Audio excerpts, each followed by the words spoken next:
I just want to echo what John said about groups. I was asking for, last Sunday when I began my message, I started bashing Pinterest and this website that was trying to be like it called dudepins.com. And so I was meeting with Jonathan this week. I was like, hey, give me the groups update. And he said, oh, we already have one full after just the first week. And I was like, awesome, like thinking it's surely a Bible study or, you know, maybe a group meeting in a bar. I don't know. And he's like, it's Pinteresting. So whatever. I am really excited about our groups. I remember several years ago when the first semester we ever had 3 groups, we were totally stoked and thought, man, our church has so much variety to choose from now. This is awesome. And so we have 23 now. So I just encourage you to find one and get plugged in. Here's a question for today. What do you do when you're caught in the middle? What do you do when 2 coworkers are in a spat and it's making your life miserable? What do you do when your wife and your mother, 2 people who are important to you, can't get along? What do you do when a couple you're friends with has a marriage that's falling apart? That's what we're going to talk about. We're going to continue this series today called Man Up, and we're learning in the Bible from the life of a man named Jonathan. And Jonathan in the Bible, I believe, is a man's man. I believe this is somebody in the Bible for the purpose of us learning. Here's what it means to follow God in a unique way. And so last couple weeks we've talked about Jonathan's life up to this point. We've just seen him in a couple different stories. But what we're skipping in this story is a story that you probably know of David and Goliath. And there's this giant named Goliath who's a Philistine, a foreigner, taunting the Israelite army, saying, I'm going to fight one of you, and then we'll declare that the victor army, and nobody in the Israelite army will fight him. So this little teenage boy named David comes along and says, I'll do it. And he defeats Goliath. He kills him, and then Israel routs the Philistine army. And so this is where we're going to pick up 1 Samuel 18. After David had finished talking with Saul, he met Jonathan, the king's son. There was an immediate bond of friendship between them, for Jonathan loved David. From that day on, Saul kept David with him and wouldn't let him return home. And Jonathan made a solemn pact with David because he loved him as he loved himself. Whatever Saul asked David to do, David did successfully. So Saul made him a commander over the men of war, an appointment that was welcomed by the people and Saul's officers alike.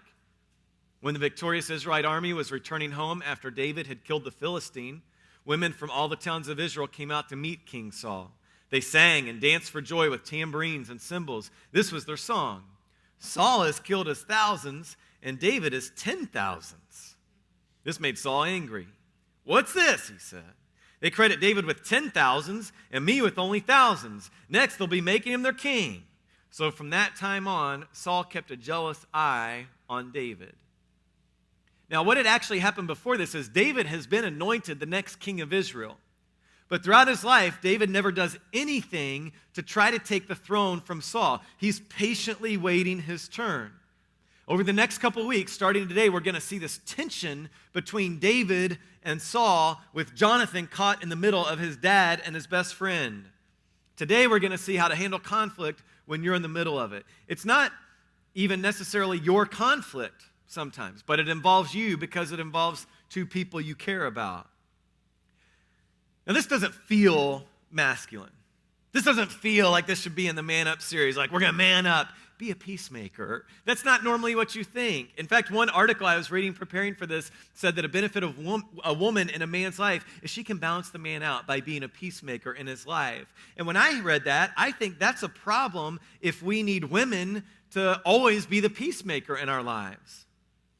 When there's a conflict in your life, when people you care about are alienated from each other, when relationships around you are fractured, do you sit idly by and watch things crumble?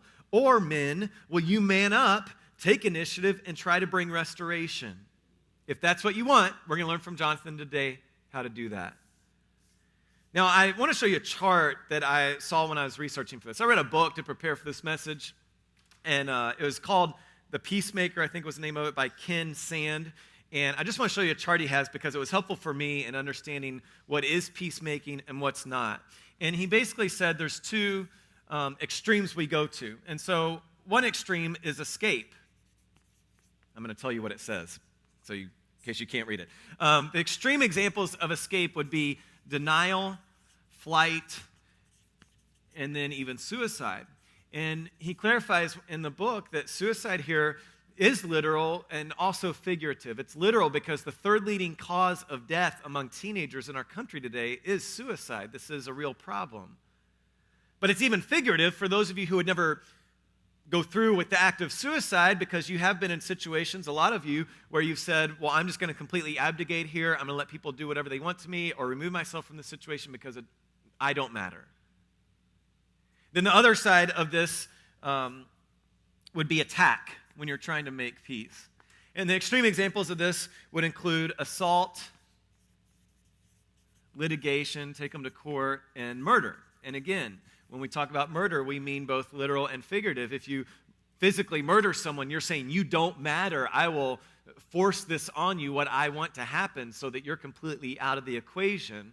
And so what you have on this side is peace faking, where you want to pretend everything is okay. And over here, you have peace forcing. And when you really think about it, peace forcing, when I enter into conflict, I'm saying it's all on you. You have to change. You have to fix it. You have to get out of the situation. It's all your fault. When I'm talking about peace faking, it's all on me. It's my fault. I'll get out of the situation. I'll bury my feelings or my emotions or what I care about because it's all my fault.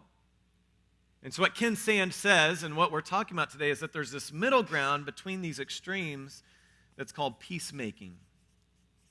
And peacemaking doesn't focus just on you like you're the problem. Peacemaking doesn't focus just on me like, well, okay, I'll just make peace however it happens. Peacemaking focuses on us. And let's come to a solution where all the parties involved get something they need and can live in healthy relationships with each other. Now, I want to give you an illustration that I think will help demonstrate this. I need a couple volunteers, and I want it to be men since we're doing this man up series. Will you just raise your hand if you can volunteer for me? Okay, we got one right here. I need at least one more. Okay, right here. Come on up, guys. Give these guys a hand. Great volunteers. They don't. You can just come up the stairs right here. Come on up. Yep. And these guys don't know what they signed up for. I need one of you maybe to stand over here, and you can stand right here. Okay. You guys are about to get bean boozled. Okay, these are from Jelly Belly jelly beans, and we're all going to eat some jelly beans here. Now, the thing about these jelly beans is they come in like, I don't know, a dozen different colors, but if you get like the blue one, there's a good flavor and a bad flavor of each one. So if you get the blue one, it may be berry blue, which would be great, but it also may be toothpaste. And if you get the red one, it could be strawberry jam, or it could be centipede. If you get the black one, it could be licorice, or it could be skunk spray. Somebody said you lose either way that time. So I'm going to give you can just select your color there. Just go ahead and take one, okay? Just one? Just one, yeah, just one. Okay, so you got, that's either going to be chocolate pudding or canned dog food. You can go ahead and take one there. Okay, so that one's going to be, let me see which one you got. That one is going to be peach or barf, okay? So I'm going to take one. Can I trade? Yeah, wait till the count three. Wait till the count three. I know you're anxious to eat it. No trading. I'm going to take this one. This one is either buttered popcorn or rotten egg. Okay. So on count three, we're going to eat. Ready? Okay, 1, 2, 3. Oh. Okay, that was disgusting. What'd you get? Peach. Peach? It doesn't taste good. Okay. Okay, listen. Give these guys a hand. We have a bottle of water down here for you guys. Go get one of those.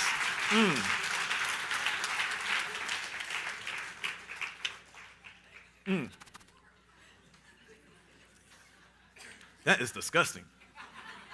I ordered these this week because I saw them online, and I ordered like multiple packs. I'm good, thanks. I ordered multiple packs, and so I was testing them on my family this week.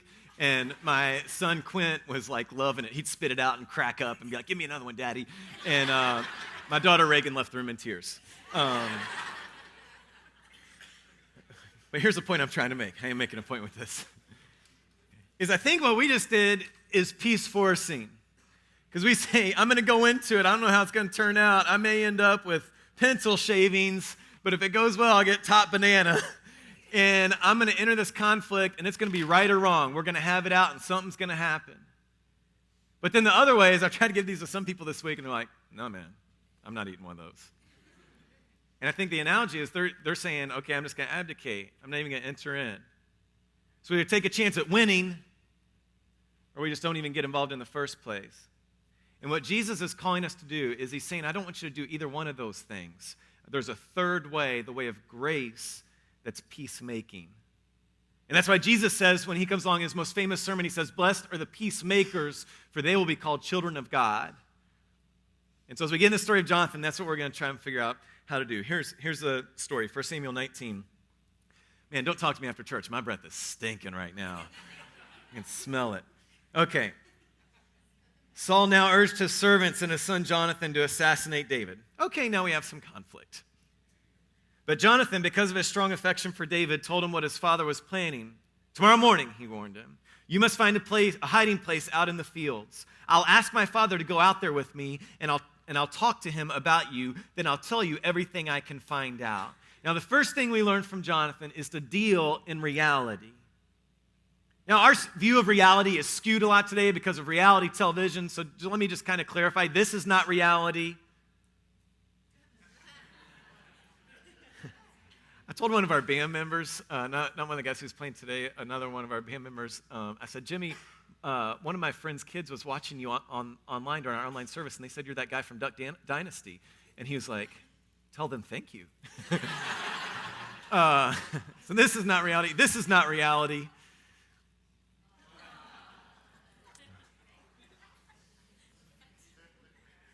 I've seen we can get that off there, come on. I've seen so many men who refuse to deal in reality. They won't recognize that there's conflict around them. This has to be the first step of dealing with conflict, is deal in reality. You can't be a peacemaker if you ignore the real conflict going on. For Jonathan, it was pretty easy because his dad tells everybody, hey, kill David. So that's probably some conflict. Now, what happens, though, is it's often easy to see the big things that cause conflict in our lives. Like we can see the divorce, we can see the blow up at the wedding, we can see the screaming match at work, and we think there's some conflict going on right there. But I heard a teacher compare this to lifting weights, and he pointed out that we often don't see the cumulative weight of smaller conflicts. So the example is, if you are doing a bench press, if somebody puts on 45-pound weights, you can feel that weight. That's going to get harder. I mean, not for some of us, but for some of you, it would be harder. And you would notice that weight immediately. But if you took that same bar and had no weights on it, but then put like a 5-pound weight on it, it wouldn't be heavy. You could bench press that. And if you put another 5 or 10-pound weight on there, it wouldn't be very heavy. You know, you notice a little bit, but it's just getting a little heavier. You're fine.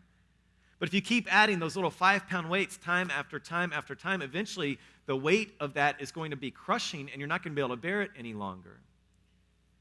And the point is, with conflict, sometimes there are these big conflicts like the divorce. Yeah, we can all see that. That's going to need some major help. But for a lot of us, in the relationships we're around, or even in ourselves, we see like a 5-pound conflict and a 10-pound conflict. And over time, we may not even recognize it, but the cumulative pressure of that conflict is crushing us under the weight of it. So what reality do you need to accept? A marriage where you're just roommates? A social media addiction where you're closer with anybody online than anyone you've actually seen the face of in real life? Maybe it's even spiritual. Someone you know puts up a good front like they really love God, or they're starting to get involved at Mosaic, but you know it's all front and they're not really pursuing God on their own. They just come here on Sundays and leave it at that. And you need to be a mediator there and say, hey, God wants you to do more than just show up on a Sunday. What's the reality? Verse 4. The next morning, Jonathan spoke with his father about David, saying many good things about him. The king must not sin against his servant David, Jonathan said. He's never done anything to harm you. He has always helped you in any way he could. Have you forgotten about the time he risked his life to kill the Philistine giant, and how the Lord brought a great victory to our nation, all Israel, as a result? You were certainly happy about it then. Why should you murder an innocent man like David? There's no reason for it at all. And Jonathan's just speaking truth here. So Saul listened to Jonathan and vowed, as surely as the Lord lives, David will not be killed. The second thing we learn from Jonathan is don't be willing to sacrifice either relationship. See, Jonathan could have rationalized, as many people do, well, Saul's family, and you got to be true to family above all else. Or he could have rationalized, as many people do, David's innocent, and so I got to be loyal to the people who are innocent above all else. Jonathan could have barged into his home and said, Dad, I can't live here. I can't respect you if this is how you treat my best friend just because you're insecure. But Jonathan is unwilling to sacrifice either relationship. And some of you right now want to sacrifice a relationship. You're willing to blow up the business partnership because he's not following through with the oral agreement. And things are rough in your marriage, and you want to say, this isn't how you're supposed to treat me, I'm walking. Or things are getting tough with another family member, and you want to say, fine, I'll just move on. See, here's what's true in your relationships. People do things where they deserve for you to walk out. They deserve it. Jonathan's dad wanted to kill his best friend. Jonathan would have been completely justified to say, Dad, you're a psycho and a murderer, I'm out. So here's a key point in handling conflict. You have to understand the difference between what is within your rights and what is right. You have to understand the difference between what is within your rights and what is moral. You have to understand the difference between what is within your rights and what is the way of Jesus. The book I read to prepare for this shared the story of the author being called in to mediate for a family. There were 4 siblings, and the last parent had died, leaving them an inheritance, but they had to kind of sell it in order to get the money to split up, and it was getting complicated. It was 3 siblings against 1. And they had previously been very close, but amidst this arguing about how they were going to do the inheritance and handle it and divide it up, there was a lot of conflict brewing, and they were about ready to go to court and fracture their sibling relationship forever. As a last resort, they called this guy in. He sat down with them, and he patiently listened, and then he asked this question. You all claim to follow Jesus, right? And they all responded, yes. And he said, then answer me this. What's the difference between how you're handling this situation and how a good atheist would handle it? And after a pause and a moment of blunt honesty, they kind of mumbled, I just don't see how our faith is relevant in this situation. And Ken responded, and that's the problem. We live in such a litigious society that's so focused on my rights. And what Jesus calls us to do is stand up for the relationship more than our rights. Think of your relationship with God. You severed it. You chose to live in selfishness. You chose to do things your way and reject God's authority in your life. The just thing, the right thing, would be for God to sit back and let you suffer the consequences. You rejected Him. He didn't reject you. You ran away from Him. He didn't run away from you, but Jesus was more concerned about a relationship with you than His rights. So He died on the cross to suffer punishment so you wouldn't have to. It wasn't just, it wasn't right, but it's what was necessary for Him to have the relationship with you that He desired. So, when you decide to follow Jesus, you decide, I am going to be more concerned with the relationship with other people than I am my rights. And the Bible is very clear that Christians stand for justice, that we seek to end evil and injustice. So I ruthlessly fight for others who have no voice, but I lay down my rights if standing up for my rights is going to sacrifice a relationship because I follow Jesus. So practically, this means you pursue the relationship and don't give up on it. Andy Stanley did a series a few years ago called Fight Club, and the whole series was on this premise that people in relationships close to you will hurt you deeply, so you constantly have to fight for those relationships, not fight against other people, even though they may deserve it, but fight for the relationship. In a room like this, I just wonder how many relationships have been sacrificed. Have you written off your mom because she still treats you like you're 12 and you don't deserve that? You don't associate with dad anymore because he offended your sister and you got to pick one side. There are warring departments at work and you better not talk good about one around the other. Your best man offended your wife on your wedding day, so can't have anything to do with him anymore. You can't tell one sister what you did with the other sister because of jealousy and favoritism. Is that who we want to be? People who choose our rights over relationship? People who are forced to pick and choose who we hang out with? People who act like everything's okay? People who sacrifice the relationship entirely? Or are we going to enter into the conflict and be a peacemaker?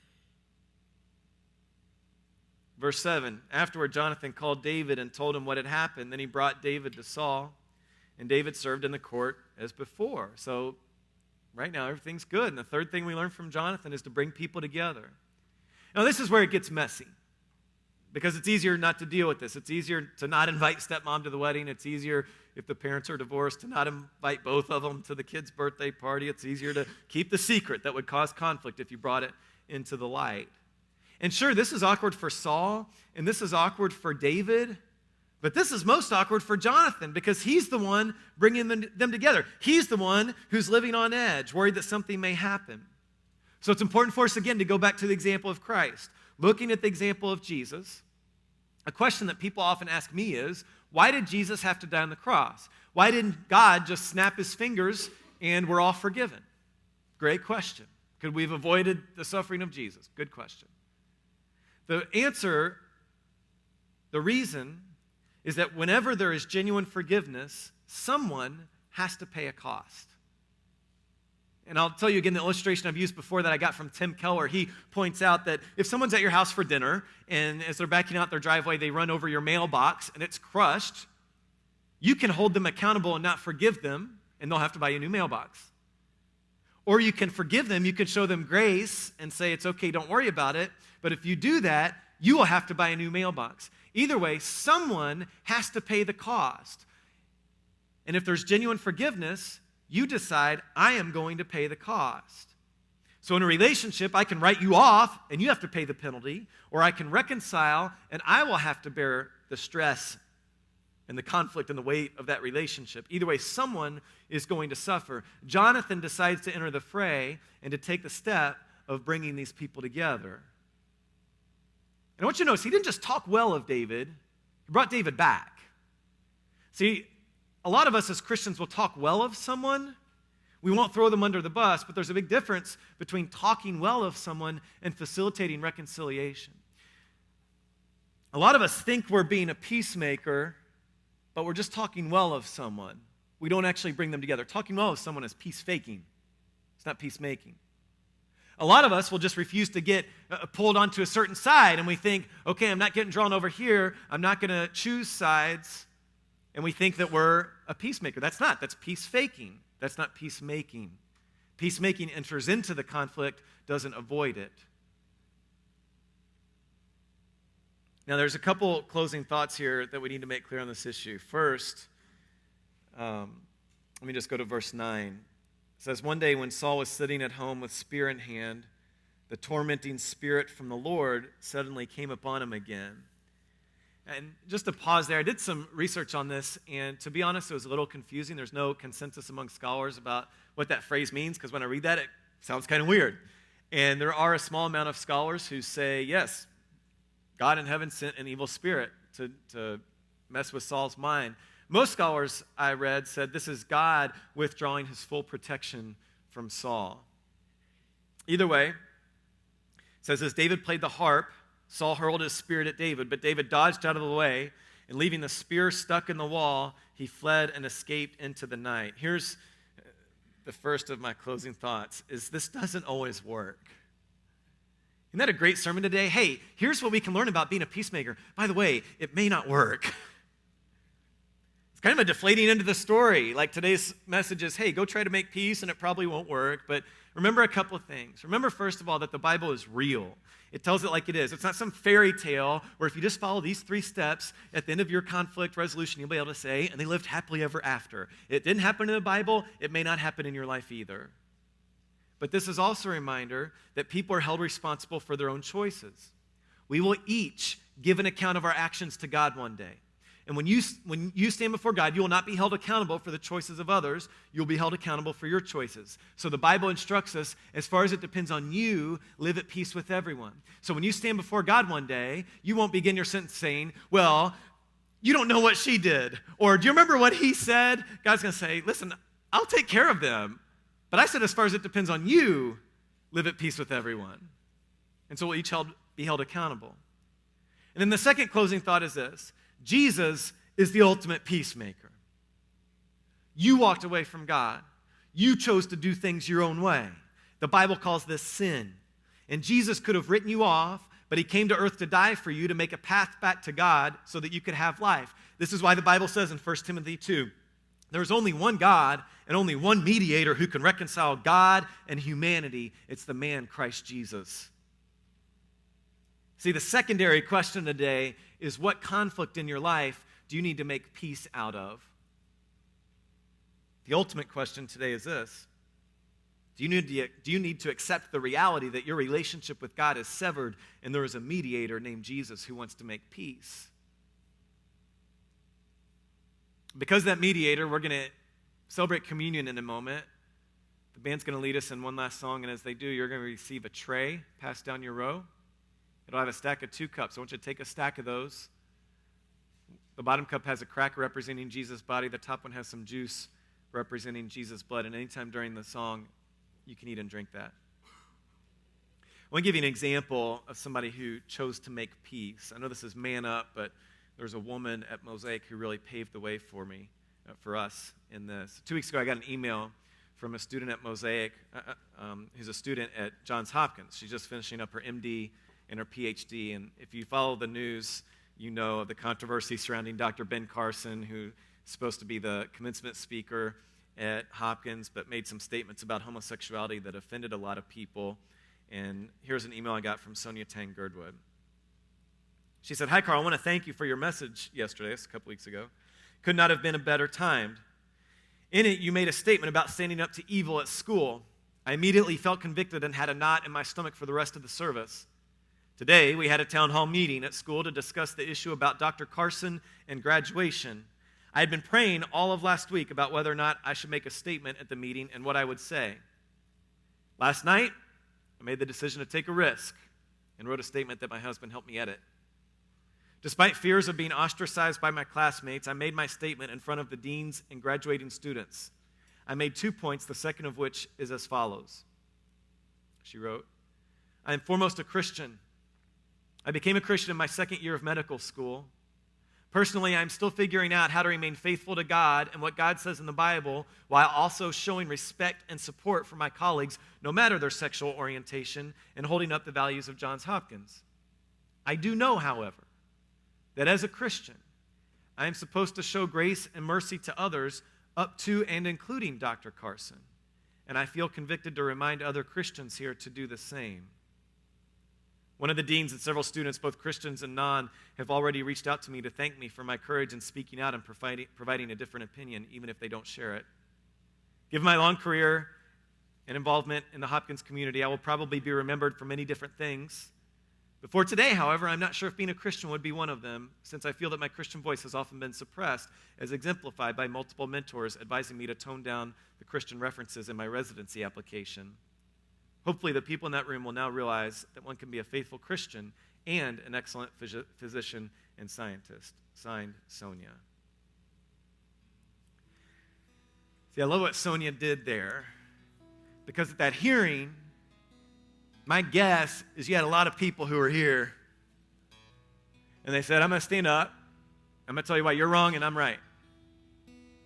And then you had other people who stood up and say, "Hey, there's nothing that's wrong. The only wrong thing is to tell other people that they're doing something wrong. Let's just all get along."